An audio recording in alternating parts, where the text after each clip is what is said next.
Good evening, everyone. Welcome to the night show. I would like to introduce myself. I'm Mr. Alan Chalmers. Miss Rose, would you like to introduce yourself, please? Yes, my name is Ronnie, and I'm glad to be here. Thank you. Thank you. You're welcome.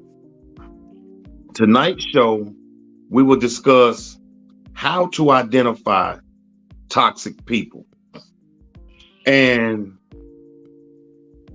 most of us on this call tonight will be able to identify some of the traits. Let me get my phone up real quick to look at some of the topics on what they say is what they identify as toxic traits.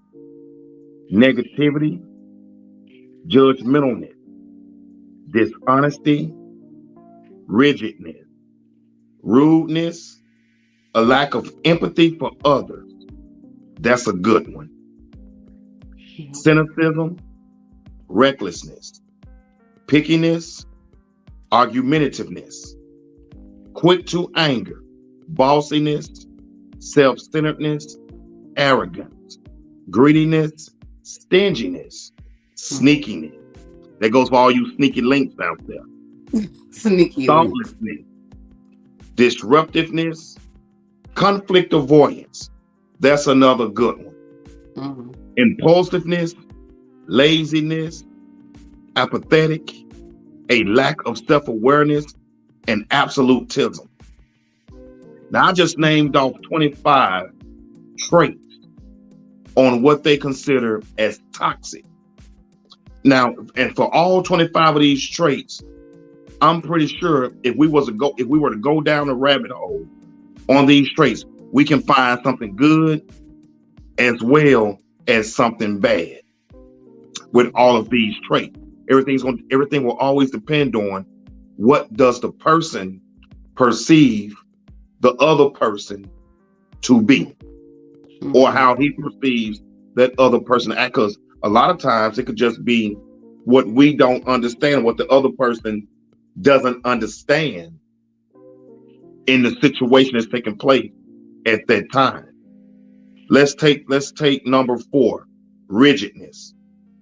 A person who is rigid may be stubborn, inflexible, or unable to adapt when things don't go as planned.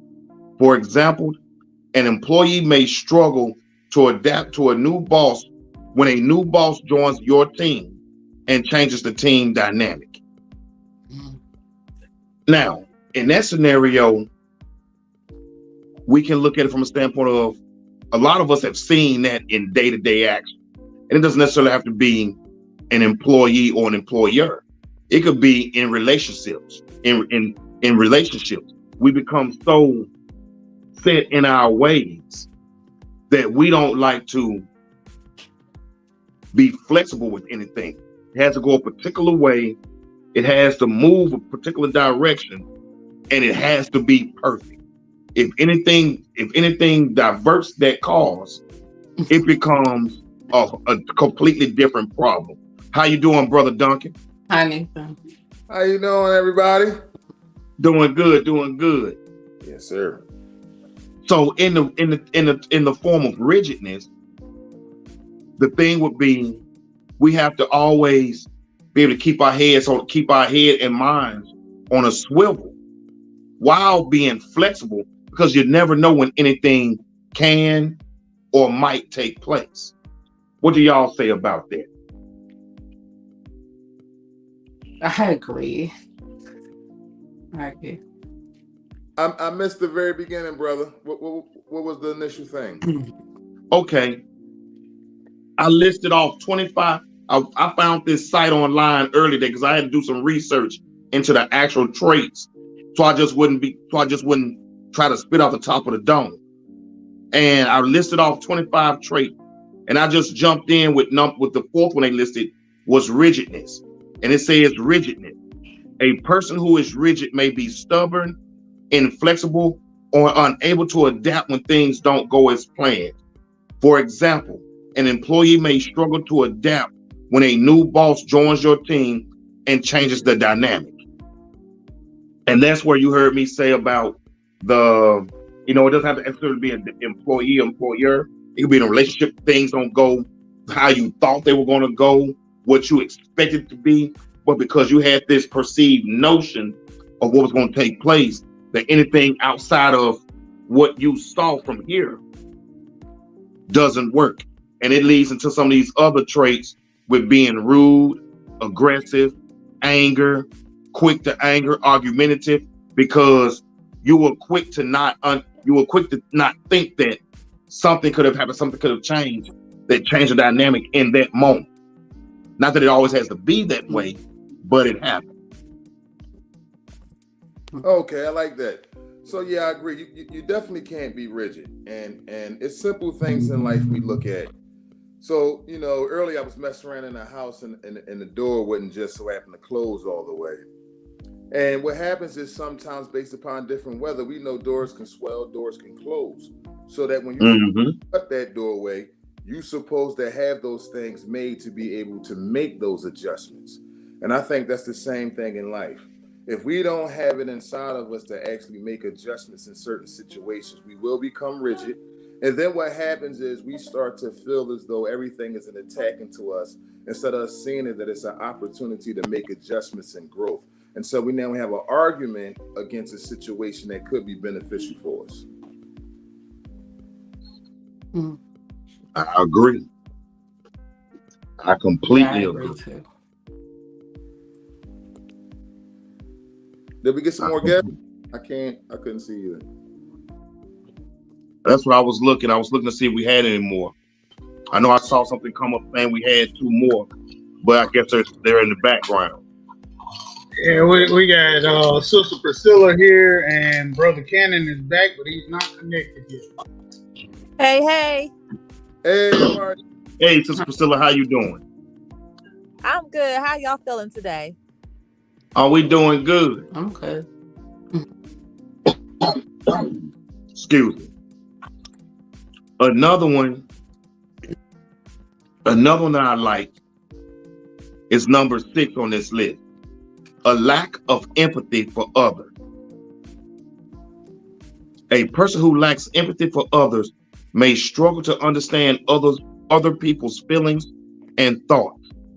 For example, a leader that lacks empathy may not notice that one of their employees is struggling to complete work because they are tired. Now, to take that to a different level, take that to another dynamic, should I say? A person who lacks empathy in other relationships does not know, because they have a hard time. Excuse me for stuttering. They can potentially have a hard time understanding what the other person may be feeling or going through at that time, because it's what they expecting and what they want and what they desire. Going back to number 4, rigidness.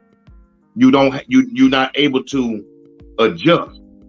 So not having that adjustment, I believe, can also lead to the lack of empathy, because the person won't understand, male or female, that, hey, he intended to do this, this, and this, but we did not expect for he or she car to break down and have to purchase a tire that interrupted this. Things, different things come up. We don't know. We just know Memphis has been hit 2 different times in the past 3.5 weeks with ice storms.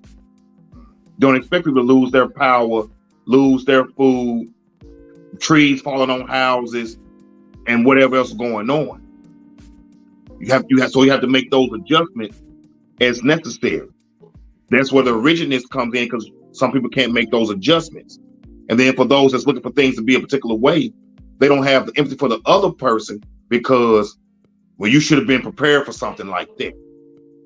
You said you was going to do this. This is what I'm expecting to happen.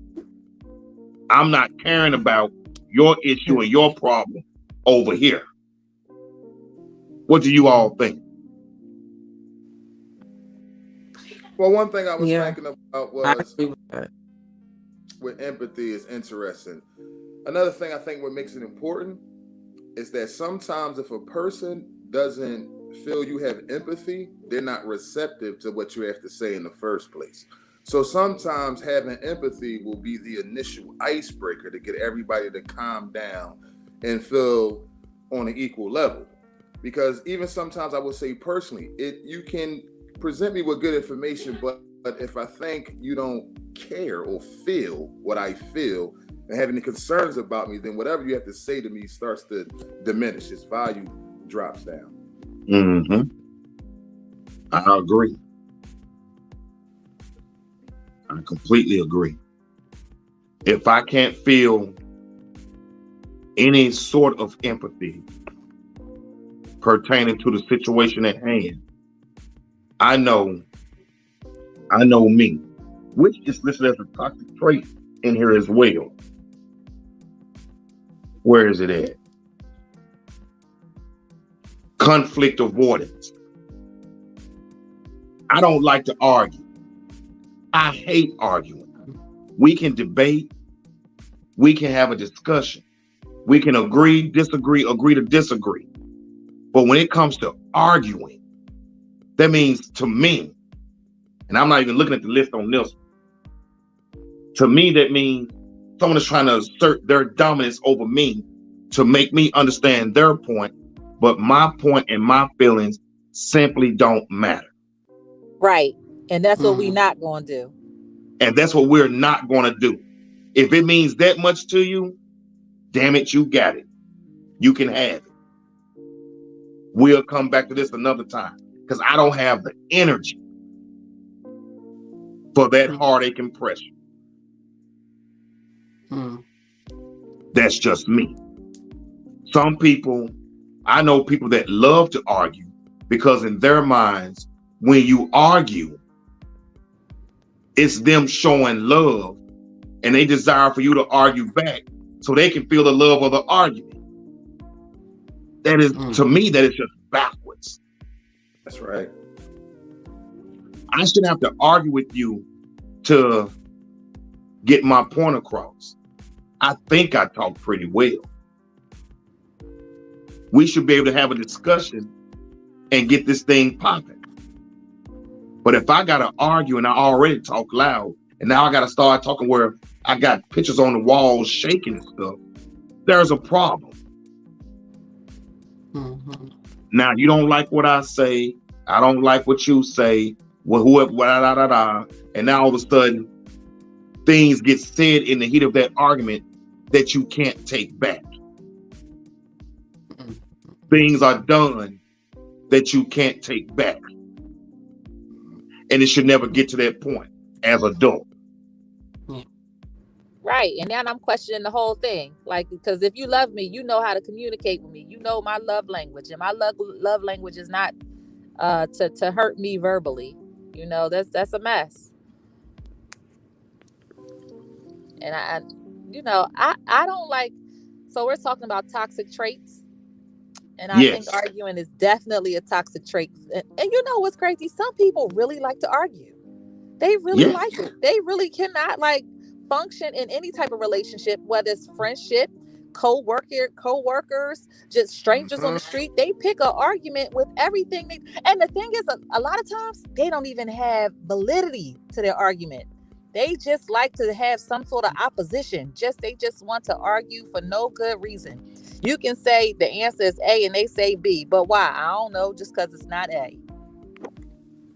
And it's just, and I just really believe some people are full of just negativity sometimes. And they just have toxic insides. I don't know if it's the food they eat, the place they were raised. I don't know what it is, but they really have that in them. And we all know somebody like that. You know, you meet different people of all walks. It could be people of different colors, cultures, creeds, religions, all kinds of different differences we have. And people really have that negative energy surrounding them at times. And I definitely think arguing is one of the biggest toxic traits for me. I agree, Sister Priscilla. I completely agree. I agree as well. And I like it. Go ahead. I apologize. Go ahead. Oh, no, I was just going to touch on, someone was talking about empathy earlier. And Yes.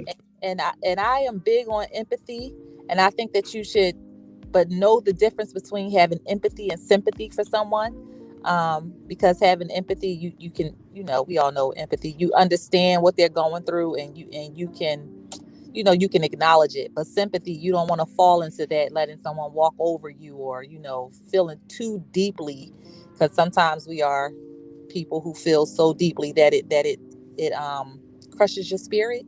You don't want it Yes. to invade you.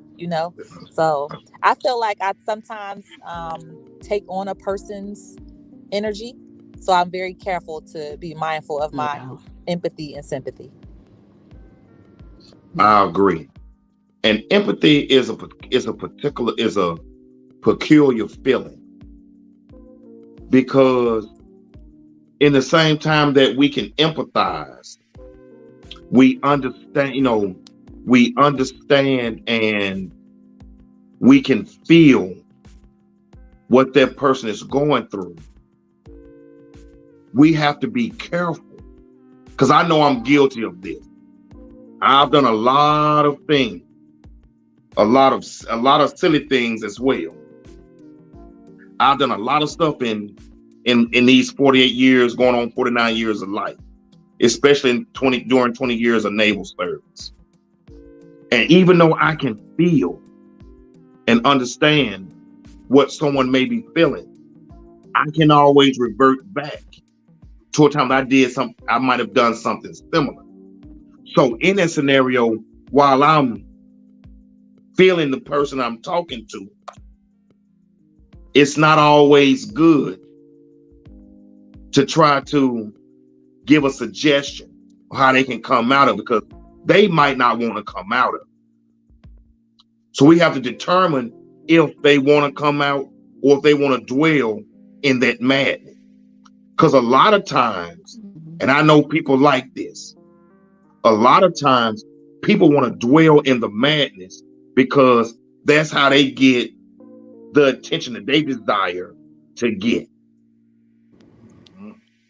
Yes. They don't want to fix the problem. Mm-mm.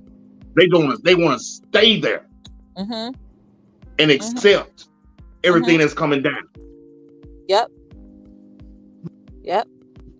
And then sometimes I have some conversations, as a preface to conversations I may be having with certain girlfriends. I usually ask them, is this a conversation where I'm supposed to be listening? Are you looking for my advice, or are you looking for my opinion? Because I need to know where you're trying to dwell. Because sometimes people they want to sit there and they want to wallow in it, whether it's good or bad for them. Sometimes people really just want to sit in that emotion. Mm-hmm. And it's hurtful that you might have the answer for them, but you got to shut the hell up and just let them dwell there until they come and actually come and ask for help. Yep. Yes, you do. I mean, I do that. For me, I feel like I learned through pain and experience, and like that's what I do. I think I have to go through it to learn it. So I do notice I do look that, but I don't see anything for me. Like if I do that, I feel like I shouldn't bring people in it with me. You know what I mean? But I do that for my own like growth. You know what I mean? Yeah. Believe me, I understand that. I think we all have a lot of traits. I have a lot of those, and sometimes it's like, like I was saying, we can't always focus on what traits someone else has. It's like what traits do we have so that we can be the solution to someone else. Like that's how I look at that too, because it's easy to point the finger at other people, yeah. But it's like we always have to keep the eye on ourselves. Like that's just what I believe in. I think that I'm the opposite of you, where you might sit and dwell on it. I think my toxic trait is that I shake things off too fast. I'll tell you in a second, I don't give a fuck. And I really mean it. And I wish I was like that. Yeah. I wish I was like that. Oh, yeah, but sometimes you need to do that. You probably make people real mad too doing that. Man. Because people want reactions sometimes out of you. And you do that. Yeah. You're going to get a reaction, but the reaction is that you're never going to see me again, or I'm never going to talk to you again, and I'm going to be okay. Yeah. And that's the part that makes people mad, like I'll be like, whatever. But I just want to say real quick, bro, let me hold that Argyle sweater right there. Like, I like your sweater. Oh, thank you. Hey, I got this a couple years ago at Men's Warehouse here in Memphis. Okay. Yeah, but Yeah. I just wanted to acknowledge that real quick. I do like your sweater. Thank you. You're very welcome. My toxic trait is definitely I'm quick fast. I don't know if it's the Aquarius in me. I don't know what it is. If it's just I don't sit in anything too long. I'm mover and a shaker, and again, it's not always. It may sound good, but it's not always good, because I'll have those once in a while, those moments where I have to sit back and reflect, and I'll go, man, that probably wasn't right. I probably definitely my non-reaction is an overreaction. Like, I go from one end of the spectrum to the other. Like, I don't care if I never speak. Oh yeah. So I gotta Yep. I gotta pull that back a little bit sometimes. I feel you. And I say it as this. I'm a Gemini. So I've always believed in self-reflection, understanding self, so I don't put myself out there in a bad light. However, there's two sides to me. You need to get the passive happy one, or you can get that joker that's ready to spit fire. Which one do you want? I prefer this guy, because I'm easy to listen to, and whatever the case might be. When it comes to the empathy thing, like I said, I've had to learn, and I'm still learning. How to shut my mouth at times, because like I said, I've experienced a lot. So my whole thing is, if, like for you, Sister Ronnie, yes, you want to go down through there, you want to learn it. That's fine. However, I might have the answer key for you. If I got the answer key for you, I will give it to you to make it easy for you, so you don't have to go through what the hell I went through. Yeah. See, many times, and I have to learn to listen to it. So many times people don't take the answer key. They don't take the answer key. So then when they start running down through there, I used to be that guy. Remember, we had this conversation on such and such day at such and such time, and I told you this, and this. Not I told you. This is what I was talking about right here. Now you paying for this hard lesson that you have to pay for, because just like college courses, life costs, and you're going to pay for it one way or another. It's going to cost you one way. Do you want it good, or do you want it bad, or somewhere in the middle? The choice is yours.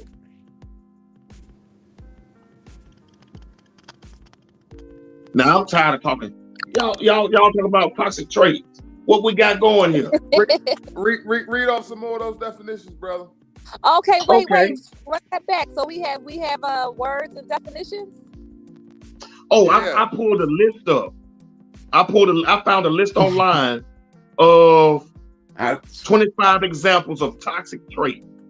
Oh, cool. Okay. Now, Sister Priscilla, because you said this word in your soliloquy, let's jump to this one. Negativity, because that's number one on the list. Negativity. A person with negativity may see the world as cold, cruel, and evil. They may frequently complain, ruin the fun, or dampen people's spirits with defeatist comments and actions. What do y'all think?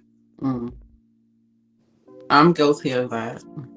Man, that's the person who told the 3-year-old Santa Claus not real. This movie. Cold.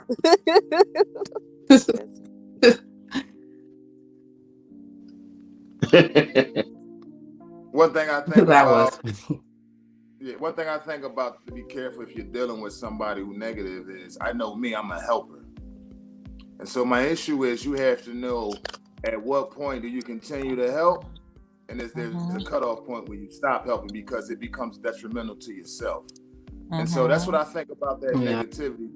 Also, you know, since we all been through things and we can have something laying dormant in us, sometimes if we stay around negative people too much, we know what happened. It starts to come out in us. And then we start Mm-hmm. gonna act like the person that we were trying to help in the first place, or the person we were trying to get along with. And so that's what I think the dangers of negativity is. So I'm always at that point where, where's the continue or where's that cutoff point? Yep. And that's the biggest key in all of it. Knowing when to remove yourself from that conversation, from that negative toxic energy. True story. I changed names and everything to protect the guilty at all times. I know a young lady, I know a woman, she had a friend. They were cool. But her friend had marital issues going on. Now, both parties, husband and wife, were the best friends that have been friends forever. The new wife to the friend was new to the party. So the new wife took hold to the one that's been a friend with everybody forever. But because she was having marital issues with her spouse, she confides in the other spouse about her marital issue. Every time she would confide in the other spouse is now upset and angry with her spouse, thinking that he's doing the same thing that the other one is telling him that's going on. And it just becomes a big ass mess. To a point that once the original spouse understands everything that's going on and finally comes to looking like, hold up, this ain't right, because you're having issues with your spouse. And he's telling you that I know when you talk to her, because your demeanor and mindset changes. I've spoke to you early today, and on your way home, now when you get home, you mad at me, and I haven't done anything. Where does this come from? But see, that's because the negative energy from one transposes to the other one, and that empathy and sympathy is so strong that they absorb it all. Now you got double trouble on your hands. That's right, brother. And I like what you're touching on. So at work, I was in an HR class one day, and we had to do emotional intelligence class. They had what's called emotional contagion. So you got contagious and it spread. Watch how clever. That's how clever they was. We all went in there. They had one person have an attitude and start whispering and spreading stuff. 20 minutes later, whole room had an attitude. It was a perfect example to show how negativity can spread fast through everybody. Yep. Yes. Yeah, mindsets are contagious. It's like a bag of apples. One bad apple in the bunch. Well, they say bad news travels faster than good news. Mm-hmm. Yeah, negativity. I look at negativity like COVID. Everybody gonna catch that shit at some point in time. How you gonna deal with it and protect yourself is a whole nother story. Right. Let's see what else we got here. I want to hear more of the list. Well, I pulled up. I'm gonna run it down. I'm gonna jump over. Argumentativeness. A person who is argumentative may get joy and pleasure from starting arguments. For example, a person may look for flaws in a family member's idea and attempt to rile them into a fight. Not all conflict is bad, but being argumentative for the sake of arguing can be detrimental. And I'm gonna also link this one to number 11 because it's 10 on the list. Quick to anger. A person who's quick to anger may become upset due to a trigger that would offend most people. For example, a colleague may get angry quick and struggle to calm themselves down. How many people do we know like that? I've done that before. Hmm. Thank you. You're the best. What you think, Brother Duncan? That stuff is obviously toxic, especially the last one you talk about, quick to anger. It's almost impossible to keep dealing with a person who's quick to anger, because if they're not looking for a solution, then what are you going to do? And now that's what I mean by it backfires, especially now here I go into my thing. I'm a solution seeker. So I can handle any argument, anything, if we're really seeking an answer. Once I can see you just want to argue, yeah, I explode. I got to shut you down. Either I'll snap on you completely or I just leave. Either way, I'm at that point with that person too. So that quick to anger and people not want to just argue just to argue and not actually seeking solutions, that's something that brings out, bad in me, to be honest. Something I had to work on. So I always tell myself I should walk away, but it's a thing in me that's like, I want to say what I got to say first. So,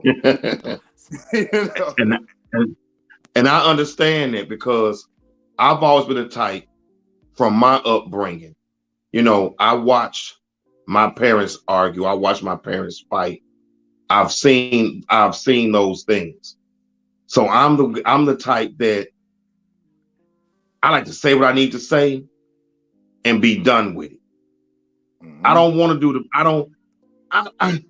one of my biggest pet peeves is to continuously repeat myself over and over and over again.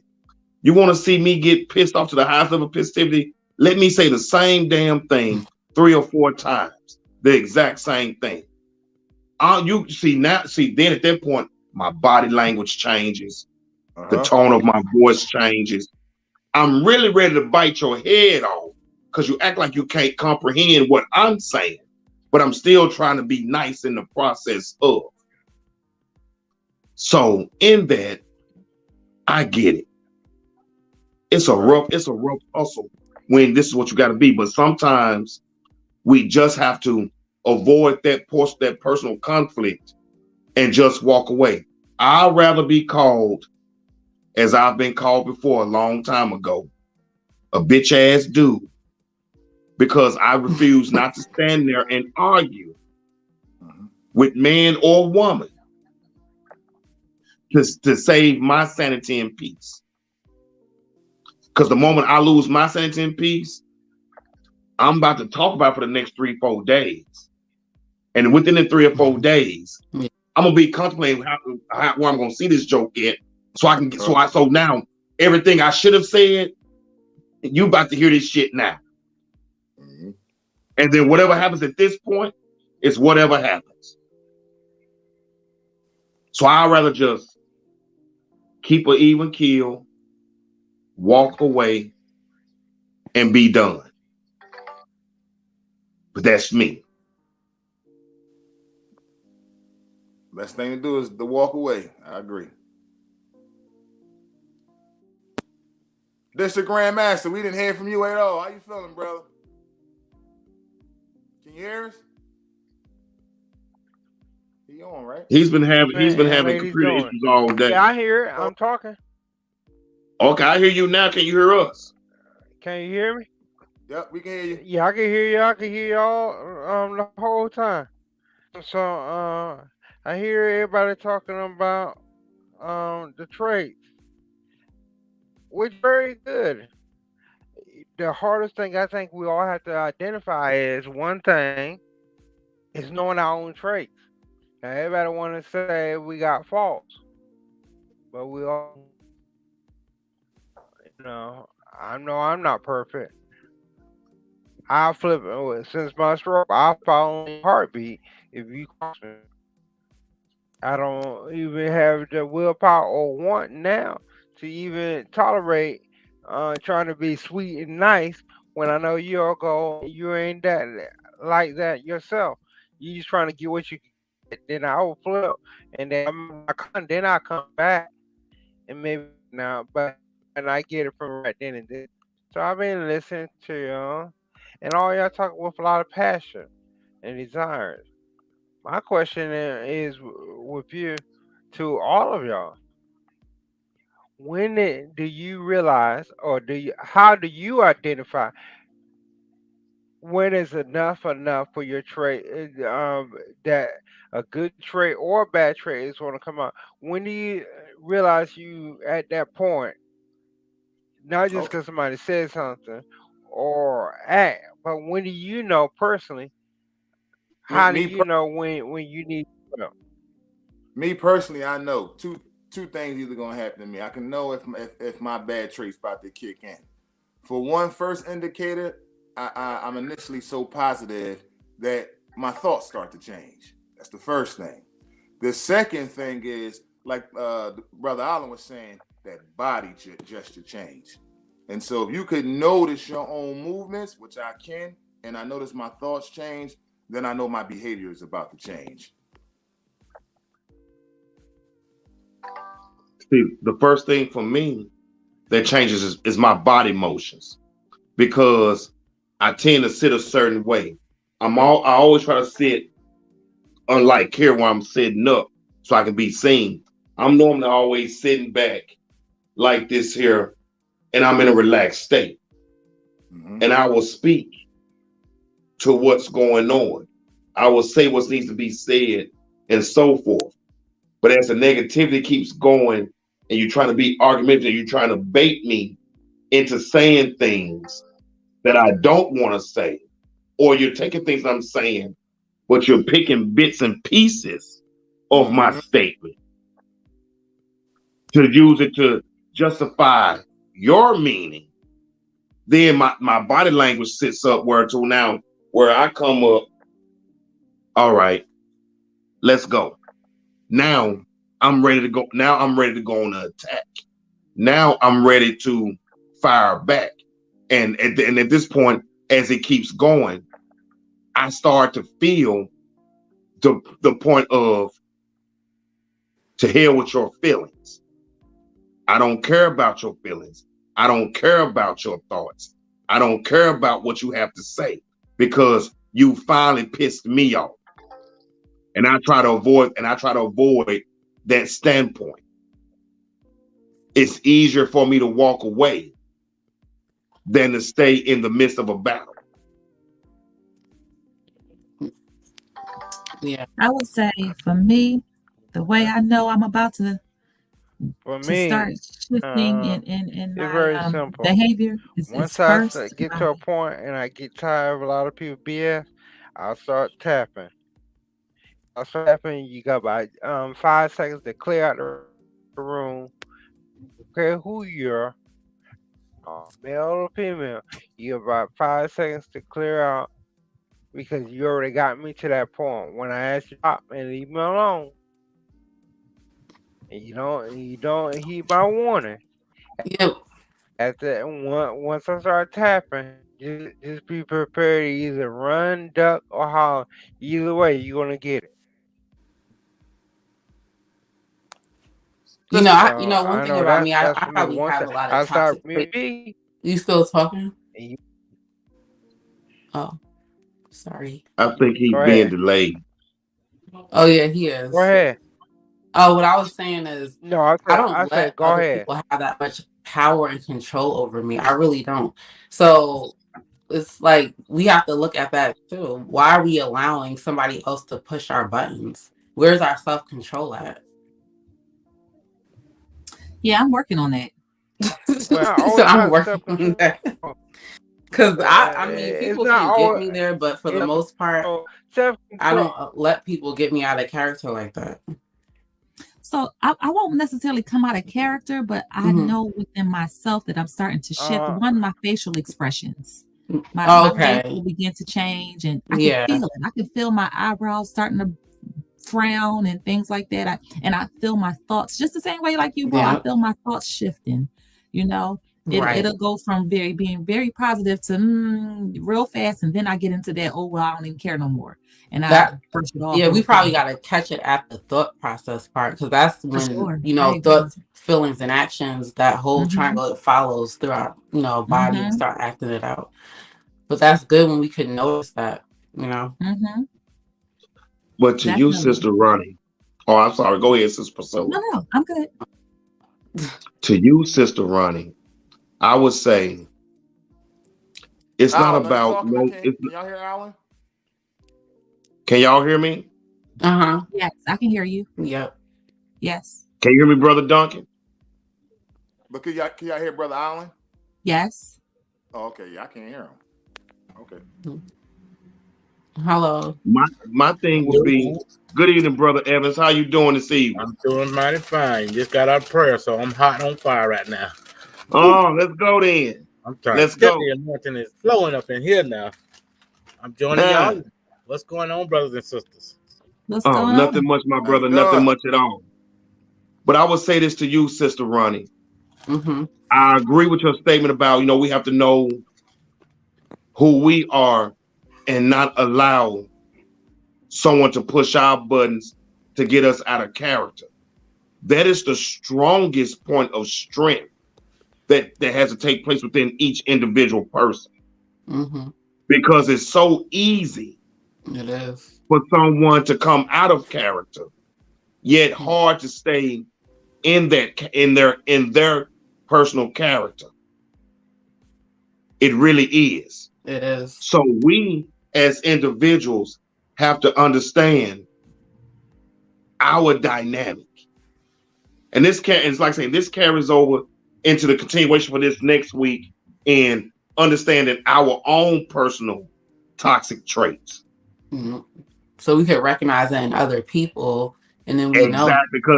Exactly. Because we recognize it in us, we can recognize it in others. Because I'll be the first one to tell you, I know I'm arrogant, and that's a toxic trait. Mm-hmm. I know this. I mean, I know this about self. I've always been that way.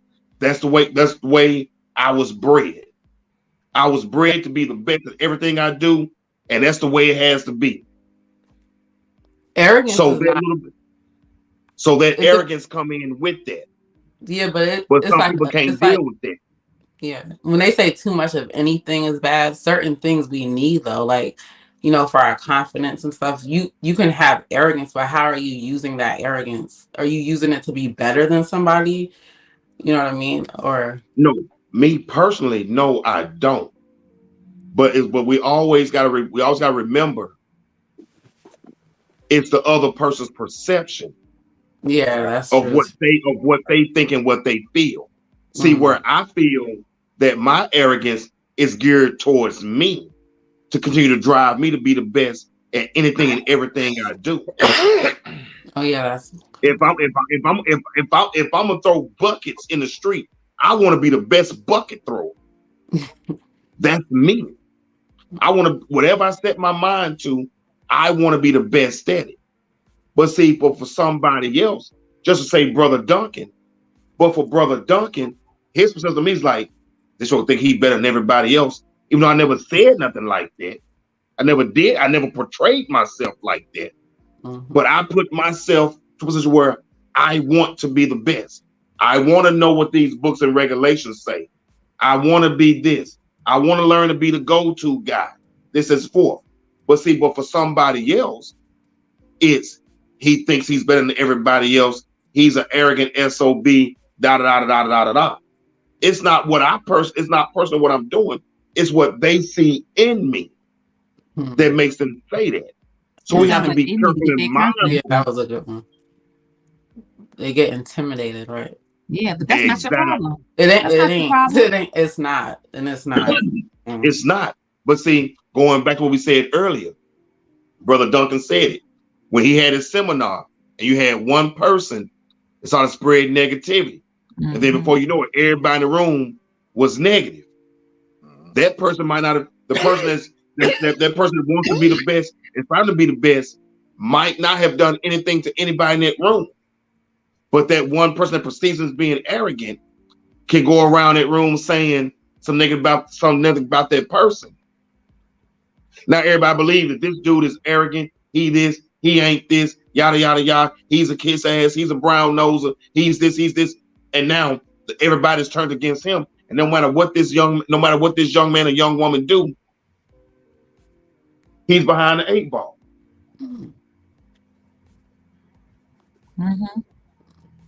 I've been in situations like that. Can you I know y'all have some more words on the list. I wanted to hear a few more. Let's go. We got 15 minutes before this thing shuts down. Let me pull it back up.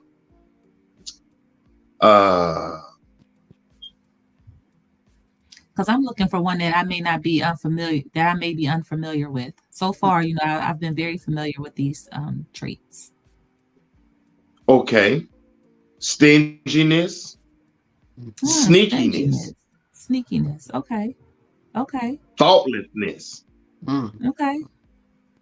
Disruptiveness. Okay. Impulsiveness. See, now is that really a toxic trait? Right. Is that really toxic? It can be. Think about it. Let me give What is the paragraph?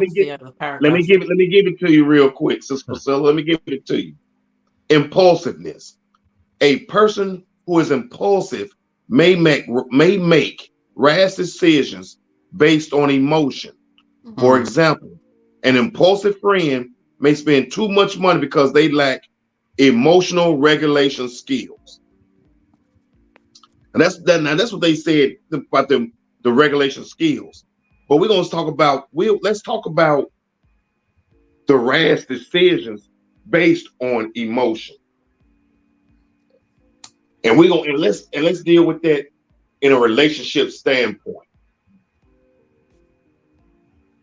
With that impulsiveness, man and woman alike have been insecure with themselves, insecure with their mates, and have jumped out there and done stupid stuff because they could not control their emotions. That's true. But what if you're having trouble controlling your emotions, but it's for a positive reason? For instance, we're talking about relationships. You and your partner have possibly gotten into a tiff. We won't call it an argument, a discussion, a debate. Okay. We disagreed upon something. Okay. And you know that your partner, and you're out,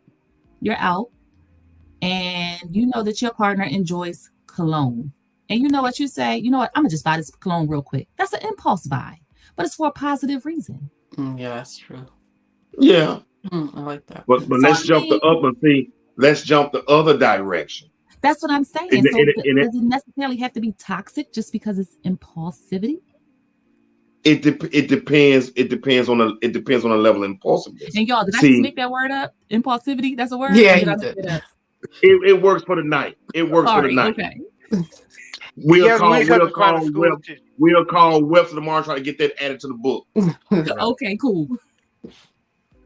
But see, on the other side of my it, question to you that is on the other side is why did you do that? And there was a reason. And it definitely was hooked up with your emotions of knowing who you are and what y'all debate or discussion was before, and making sure that the road was smooth and that y'all get back on one accord.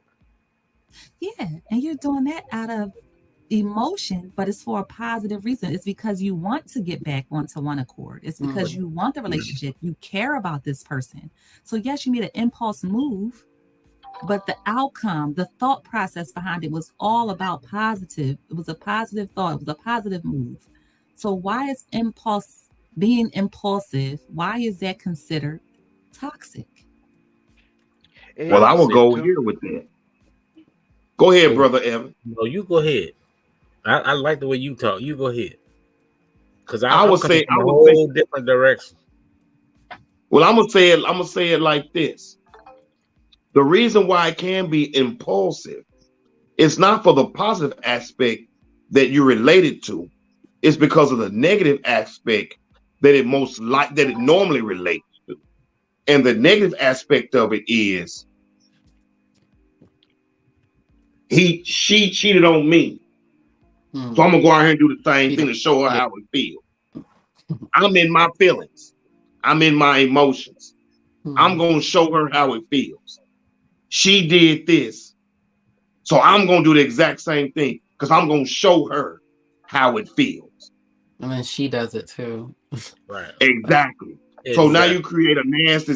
So now you just Snowball. started creating a nasty cycle of a get back game Mm. that Oh, never ends. That's a nasty. viral. That's That what I'm see, talking that about. impulsiveness is what's toxic. Yeah. Because somebody always get hurt. Both of y'all. And then you Yeah. put him back in the position where he's thinking, well, shoot, I can always do this because she gonna do this to come back, and she know what I And like. vice versa. She gonna hook me up. Let Yeah, me pause. impulse, impulse. This nigga like cologne. I'm getting it. 'Cause I want to smooth things out because I want to be able to lay down in the bed tonight and not have to argue. Or Uh-huh. put some hot grits on his neck. What? There's no Al Green tonight. No Al Green tonight. Yes. He said, "Oh, great. Nor Lionel Richie. I know that. I know that's Or right. Medea. Or Medea. Yeah. Oh Lord. Okay, now run that list. Keep going with that list. I like the impulsive. Oh yeah. This is so funny. Let's see. It's Laziness. That's a toxic trait. Okay, I can see that. Oh Okay. yeah, definitely. A person Yes. who is lazy may struggle to finish tasks because they lack inspiration, motivation, and drive. For That's sure. right. For sure. That's straight up. But me ask you this then: if laziness is a trait, bad trait, but are you talking? There's different forms of laziness, such as mental as well as physical laziness. Which one are you talking about? Because you could do all the work, Both work of them. hard as you can, but your mind is someplace else, and it just not in that same space as your body is, or your body might be in a place, but your mind is your mind might be in a place, and your body might just say, "Oh heck no, I'm here to get my paycheck today. I ain't Well, trying I think what makes a to." person mentally lazy is say you're on the same job and you haven't been promoted for 10 years, or you haven't gone after promotion for 10 years, or you haven't learned anything new, you haven't learned a new skill, you haven't even attempted to update your resume. That's more or less the mental laziness that I was thinking about, that you just don't want to elevate for yourself. like procrastination. That's like a mental laziness too. Absolutely. Yeah. Yeah, you know what? And I like that y'all said that because we were talking about, I heard my good brother Alan talk about a pet peeve. Here's what I can't stand. I don't care if you go to work and do everything every day. If we're not growing together, if I don't Yes. see certain developments in your life, Yes. you're lazy to me. I'm Right. a person about growth. And that will really Yeah. irritate me. So I don't like laziness. Yeah. Me neither. Me neither. Yeah, I don't like laziness. It's like a lush. He's just there because he knows he gonna get a check, and he don't do nothing else. Everybody's gonna get Yeah. promoted. Yeah, I feel like Everybody's gonna move I just feel forward. like that So he in just ain't. any kind of relationships with a And that work in every relationship that should be. Yes. You But should. it's also You see. another trait of laziness, like laziness in love. Just because you love somebody don't mean that you want to have the same energy to love someone. You can physically say I love you, you could love someone, but you can still be lazy in your love by your actions and your That- to a lack yeah. of expression. Lazy loving somebody. How you? That's, But when I you don't understand that. that brings along an issue in the relationship when the person one or the other is lazy, because at the end of the day, the opposite is going to start realizing what's going on, and there's going to be an issue. And if it's not talked about early, it's going to be a big issue, and it might cause a breakup in the end. See, because there's Brother no mic. T, That's what- There is. Brother T in the background. Yo, Mr. Producer, we need to have a topic about lazy loving.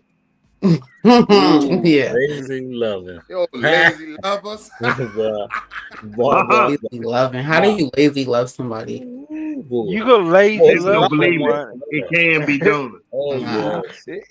Give it up. When you It when you can be lazy done. love someone, when you lazy love somebody, it could be either mentally or I'm physically. about to say that's both mental and physical. So Mhm. you could be lazy love someone. You say, "Well, I love you," because you're afraid to not have them around or in your life, but you don't love them enough to put them first in your life. Mhm. Those are different forms of lazy type of love. Now, there was a Jamie Foxx movie a few years ago. I think it was Breakup. He wrote a breakup book and all that. One thing I do remember about that movie, I can't remember the whole movie, but it said if you when he bit his hand, he could not pierce the skin of his hand because he did not love that person enough. But when you crazy in love, anything and everything is possible. Oh yeah. Even Yes. pierce. But when you just you can say I love you, but how much do you really love them? Do you love them to a point where, hey, you love them because you're afraid to be alone, or do you love them because they are your partner, they're your mate, they're your soul, they're your rib, and everything else to go along with? Just don't put no barbecue sauce on it. But that's just part of it. There's different forms of love. You can have a lazy love, energetic love, just a speculative love. The love don't have no one set topic, one set style or type of way. So there is a different types of laser love. Can I interject something right quick? Because I know time going fast. Me and my best friend, he's a black guy too. We've been watching this show called 90 Day Fiance. Oh It's yeah, I like funny that we're talking about this right now because the last episode was one of the American guys going over to like Brazil or something like that. And he goes over there without telling the girl he's on his way. And she's trying to have operation with her breast and her stomach and her tummy tuck. So when he gets there, it's the week before the operation. And she's like, I can't have my operation now. And he's like, why? She said, because you're here. I can't do what I got to do mentally because what I had prepared for, now you're in the picture. And I didn't want you in the picture. I want you to see me after the effect, not before or with. So he's over there like, he's this nerd in love. Like, he thinks everything he does means love. I pay your bills. I got your apartment. I got your furniture. Now you're talking about, I'm over here to get you a dress so we can get married. And you're talking about you want your breast, money for your breast and your stomach instead. But she kept trying to tell him, look, man, that's not important to me right now, right? What's important to me right now is getting my breast and my stomach tucked because I'm trying to better myself. And he could not see that because his type of love was all about finances and money. And that's it. Well, not really. I'll say material stuff that he was doing for her. Right. But it wasn't. He didn't want to include the fact that he wanted to pay for her breast augmentation and her stomach her tummy being tucked. So she was trying to tell him, look, man, can't you see by my mannerisms, I'm not in love with you. You're in love with me and you're cramping me. You're crowding me. But I need space. I need time because I have to heal once I have these operations. And I can't have that with you all up under me trying to be my little baby when I got two babies over here already. For sure. So this is weird that you said that because that's exactly what I was trying to tell my boy. This dude, he ain't getting it. And then finally, he sounds like he do doesn't you even even have. love me? And she don't, you know what she told him? No. No. But he So don't he's even going have all a the way to basic Brazil understanding of for women. nothing, wasting all his money buying all this stuff. And his dad and his brother kept trying to tell him, dummy, that girl don't love you. She love your money. For sure. So But now he you went doesn't over even there and understand women on any level, because that's like trying to be up under a woman while she's getting her hair done. First of all, don't look at me poor. You're supposed to see the after. Like, come on. Why right. are you all Yeah, up? that is true This too. You better know, is mama what need her women time. do. Yeah. And we Yeah. like to give that surprise. We want you to you're not supposed to watch a woman put her pantyhose on, okay? You're not supposed to see her putting a girdle on. Hey, wait a See, minute. you talking? See, hold up, I stop. want to see We're gonna that. stop you right there. See, watching that portion right there. Yes, That's a whole Okay, different ball listen. game. I ain't gotta watch you go get your I hair can- done. That's what I I'm can talking wait. about. I can wait for the after effect. Fine, But fine. let's But say, I'm just saying, I y'all know love what I'm saying. to see When she mine get putting it- dressed. Okay, but when I she love to putting see her all stuff that. together, Ain't I even got really one, ain't but if I trying- had one, I would I too. want to see her jump to put them jeans on. No, Jump that that ain't what I'm broom, baby. saying. Let me You hold know, it no for little you. girl wants you to watch her get her. Let her me booty help you. on. Don't nobody want you to You see need that. You're some. not, come on, you're Oh not my supposed to. You know, gosh. see your girl getting her All braids right, in, now that hold on, half Sister hair, that Priscilla. half done. Sister Priscilla, You're not you- supposed to see her with half her makeup and all of that. Like you, the Come on whole now, because Priscilla. Yeah, I that's agree what with you're that. saying. The hair But and on the makeup same thing, note, with the men are clothes very thing though, visual. they can't see But that. here, We but see, here's the other talking thing. about country boy, You pure wanna- old school love. But see, here's the other thing about that though, Brother Jonathan. Let me say it like this here. Here's the other part of it though. I love her flaws and all. So And that's your I ain't girl. worried. But I you ain't see worried the girl about That's no how- outside looking makeup. half done. I ain't worried about no makeup. I ain't worried about no. I ain't look. Come on over to them Tiger Stripes. That's Yes. fine with me. I That's what do. you're I talking ain't about. worried When about that's that. your girl in love. Yes. This woman did not love this man. She wanted him to see the after effects because she did Right. not love him. Right. See, that's the reality. It's See, different when you that's love that's that somebody. reality TV. That's that reality TV stuff. If he want to get turned on and turned out, I'll send that dude an email, tell him to come to Memphis. Come hang with his boy. Come hang with him. I need to Let me come to put you up Memphis. on. That's Let okay. me Come put you turn up. me out, Let me Alan. put you up Turn on me guy. out. Oh my gosh. Let me stop. Adam, me and you got to talk on the other side. Woo, Lord. Let him Let come y'all on see there a to girl Memphis. outside with half her hair done. Y'all wouldn't be saying all that. Oh, I love half your hair done. Oh, that's going out the window. No. Y'all wanna She see ain't going straight. outside like that. You worry Not about half the of wrong that. thing.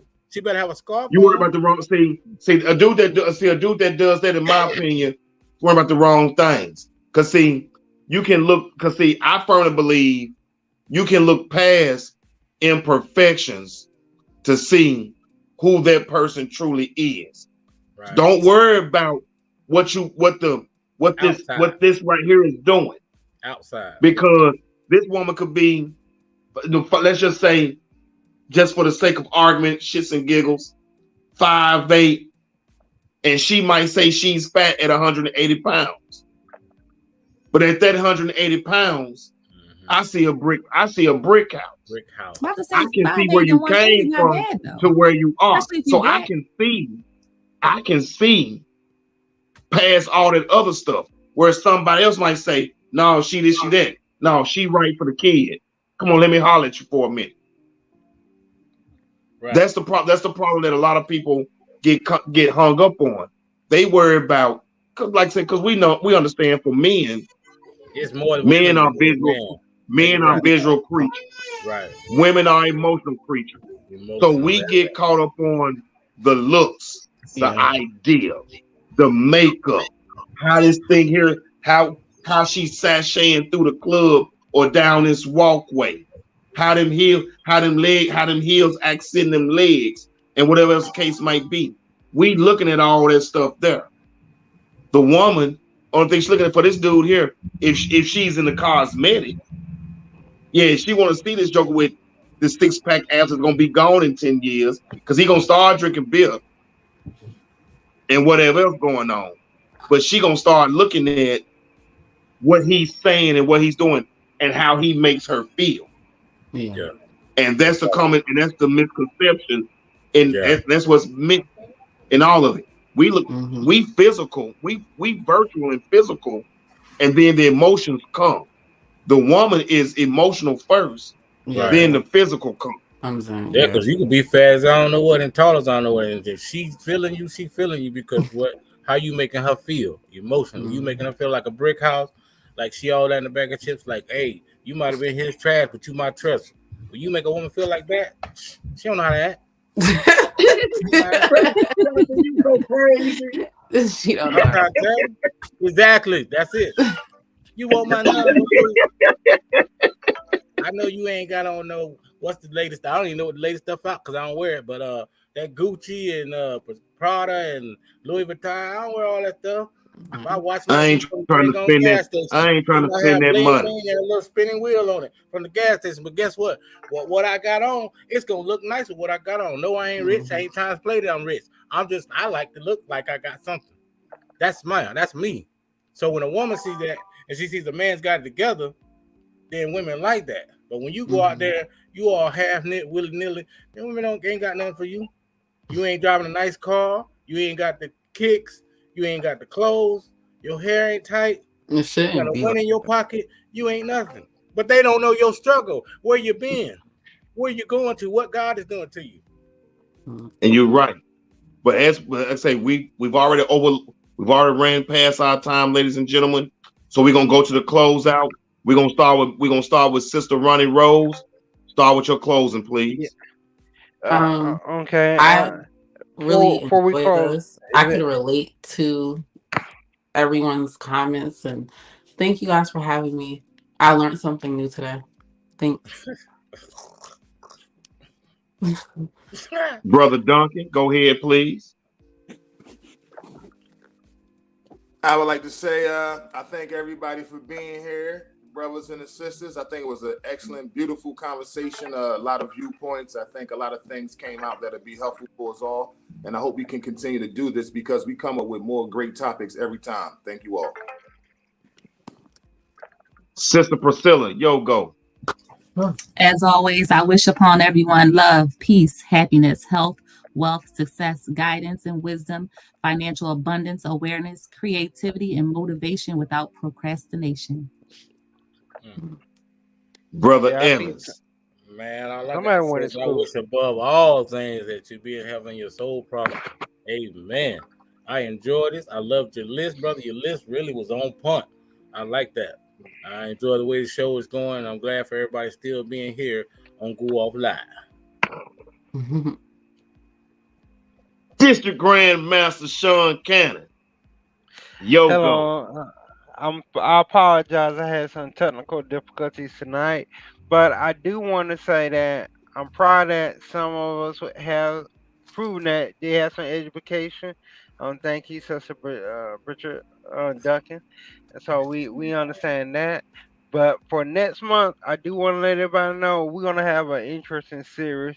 The series gonna be for next month, the Power One, because sometimes we don't know our own power.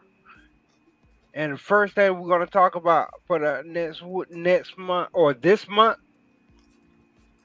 is going to be the Power One and your power of your vote, your voice. So many of us has forgotten the struggles that we fought, that our ancestors fought for, just to give us that right to have a voice. So this month's topics going to have reference somehow or some way the Power One, your inner self, your voice for voting, your voice for self, how you heal yourself, because you can't always expect somebody else to heal you. Sometimes you got to do it yourself. One day, one step at a time. David said he so we're gonna be talking about real issues on I'm just doing a quick recap. On March 19th, we'll be doing a show with several other people, and we're going to have a lady from Philadelphia who worked with the Graveyard Historical Society. She found out the first household member who joined the Household of Ruth in Philadelphia. She did a presentation. I'm going to put that on our website, but she's going to be one of our guests for our Go Up Historical Commission. So we're going to do the show live on Facebook, on Go Up Live, so it will be recorded for our prosperity. So I hope all of y'all are here to ask questions, learn about the history of the Grand United Order of Our Fellows, as well as the Household of Ruth. Be present, be proud. Hey, shout it and be loud. So thank you, District Grand Master. All right. Thank you. And of course, I'm Brother Alan Chalmers. I'd like to thank everyone for coming out tonight. Those in the background sending in the questions and your comments. We appreciate everything that you do. If you have any questions, anything, please reach out, let us know. We will answer your questions. To everyone in attendance, remember, love, peace, and prosperity is all that we have. We have to be better for ourselves so we can be better for others. One love and peace. Thank you. Have a wonderful night. All right, have a good one. Good night, y'all. Good night. Good night, everybody. All right. Y'all